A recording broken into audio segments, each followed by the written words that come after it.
So ಒಂದು ವೇಳೆ ಏನಾದರೂ ಇವತ್ತಿನ ಸಭೆಯಲ್ಲಿ ವ್ಯತಿರಿಕ್ತ ತೀರ್ಮಾನ ಬಂದರೆ ಮಂಡ್ಯ ಭಾಗದಲ್ಲಿ ಹೋರಾಟ ಅಂತಕ್ಕಂಥದ್ದು ತೀವ್ರವಾಗುತ್ತೆ.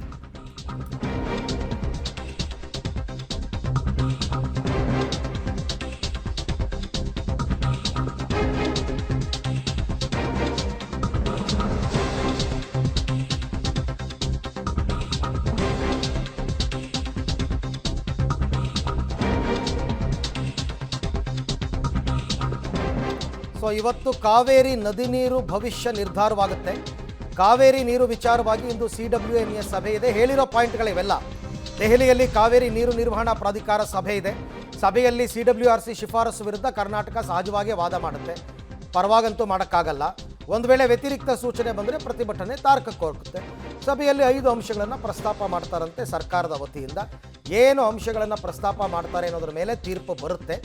ಬಟ್ ಇವರು ಸುಪ್ರೀಂ ಕೋರ್ಟ್ಗೆ ಹೋದರೂ ಕಷ್ಟ. ಅದಕ್ಕೆ ನಾನು ಆರಂಭದಲ್ಲೇ ಹೇಳಿದ್ದು ಇವತ್ತಿನ ಸಭೆನೇ ಮುಖ್ಯ. ಇವತ್ತಿನ ಸಭೆಯಲ್ಲಿ ಬರೋ ತೀರ್ಪನ್ನೇ ಬಹುತೇಕ ಸುಪ್ರೀಂ ಕೋರ್ಟ್ ಎತ್ತಿ ಹಿಡಿಯುವ ಸಾಧ್ಯತೆಗಳಿವೆ ಹಿಂದಿನ ತೀರ್ಪುಗಳನ್ನು ಗಮನಿಸಿದ್ರೆ. ಹಾಗಾಗಿ ಮಂಡ್ಯ, ಶ್ರೀರಂಗಪಟ್ಟಣ, ಮೈಸೂರು ಎಲ್ಲ ಕಡೆಯಲ್ಲೂ ಕೂಡ ಹೋರಾಟ ಇನ್ನಷ್ಟು ಜಾಸ್ತಿ ಆಗ್ಬೋದು. ಬಟ್ ಹೋರಾಟಗಳಿಂದ ನೀರು ಹರಿಯೋದನ್ನು ತಡೆಗಟ್ಟೋದಕ್ಕಾಗಲ್ಲ.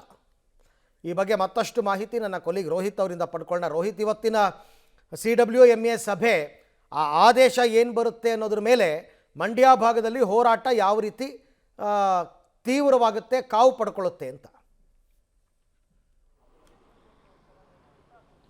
ಅರವಿಂದ್, CWRC ಏನು ಆದೇಶವನ್ನು ಏನು ಕೊಡ್ತು, ಆ ಆದೇಶದ ಬೆನ್ನಲ್ಲೇ ಕೂಡ ಮಂಡ್ಯದಲ್ಲಿ ತೀವ್ರ ರೂಪದಂಥ ಪ್ರತಿಭಟನೆ ಕೂಡ ನಿನ್ನೆಯಿಂದಲೂ ಕೂಡ ನಡೀತಾ ಇದೆ. ಅದೇ ನಿಟ್ಟಿನಲ್ಲಿ ಇವತ್ತು CWMA ಸಭೆ ಏನಿದೆ, ಆ ಒಂದು ಸಭೆಯಲ್ಲಿ ವ್ಯತಿರಿಕ್ತವಾದಂತಹ ಒಂದು ತೀರ್ಪು ಬಂದಂತಹ ಸಂದರ್ಭದಲ್ಲಿ ಯಾವ ರೀತಿಯ ಪ್ರತಿಭಟನೆಗಳಾಗಬೇಕು, ಹೋರಾಟಗಳು ಏನೆಲ್ಲ ನಡೀಬೇಕು ನಿಟ್ಟಿನಲ್ಲಿ ಕೂಡ ರೂಪುರೇಷೆಗಳನ್ನು ಮಾಡೋ ನಿಟ್ಟಿನಲ್ಲಿ ರೈತ ಸಂಘಟನೆಗಳು ಮತ್ತು ಕನ್ನಡಪರ ಸಂಘಟನೆಗಳು, ಪ್ರಗತಿಪರ ಸಂಘಟನೆಗಳು ಎಲ್ಲವೂ ಕೂಡ ಮುಂದಾಗಿದ್ದಾವೆ. ಒಂದು ಕಡೆ ಮಂಡ್ಯದ ವಿಶ್ವೇಶ್ವರಯ್ಯ ಸ್ಟ್ಯಾಚ್ಯೂ ಬಳಿ ಕಾವೇರಿ ಹಿತರಕ್ಷಣಾ ಸಮಿತಿ ಇನ್ನೇನು ಕೆಲವೇ ಕ್ಷಣಗಳಲ್ಲಿ ಸಭೆ ನಡೆಸುತ್ತೆ. ಅಂದರೆ ಒಂದು ವೇಳೆ ವ್ಯತಿರಿಕ್ತವಾದಂಥ ತೀರ್ಪು ಬಂದರೆ ಏನೆಲ್ಲ ರೂಪುರೇಷೆಗಳನ್ನು ಮಾಡಬೇಕು, ಹೋರಾಟದ ರೂಪುರೇಷೆಗಳನ್ನು ಕೂಡ ಚರ್ಚೆಗಳಾಗುತ್ತೆ. ಇದೆಲ್ಲ ಪ್ರತ್ಯೇಕವಾಗಿ ಶ್ರೀರಂಗಪಟ್ಟಣದಲ್ಲಿ ಭೂಮಿ ತಾಯಿ ಹೋರಾಟ ಸಮಿತಿಯು ಕೂಡ ಇದೇ ಒಂದು ಪ್ಲಾನನ್ನು ಹಾಕೊಂಡು ಅಲ್ಲೂ ನೂರಾರು ರೈತರು ಒಂದು ಸಭೆಯನ್ನು ಮಾಡಿ ಈ ವ್ಯತಿರಿಕ್ತವಾದ ಯಾವೆಲ್ಲ ಹೋರಾಟವನ್ನು ಮಾಡಬೇಕು ಅನ್ನೋ ಕೂಡ ಪ್ಲಾನನ್ನು ಮಾಡ್ತಾ ಇದ್ದಾರೆ. ನಾವು ಗಮನಿಸೋದಾದರೆ ಈ ಹಿಂದೆ ಅಂದರೆ ಈ ಹಿಂದಿನ ವರ್ಷಗಳಲ್ಲಿ CWRC ಏನು ಆದೇಶವನ್ನು ನೀಡಿದೆ, ಅದೇ ಆದೇಶವನ್ನು CWMA ಕೂಡ ಕಂಟಿನ್ಯೂ ಮಾಡ್ಕೊಂಡು ಬಂದಿರುವಂಥದ್ದು. ಅದೇ ರೀತಿಯಾಗಿ ಇವತ್ತು ಕೂಡ ಮಾಡ್ಕೊಂಡು ಬರುತ್ತೆ ಅಂತೇಳಿ ಹೇಳಲಾಗ್ತಾ ಇದೆ.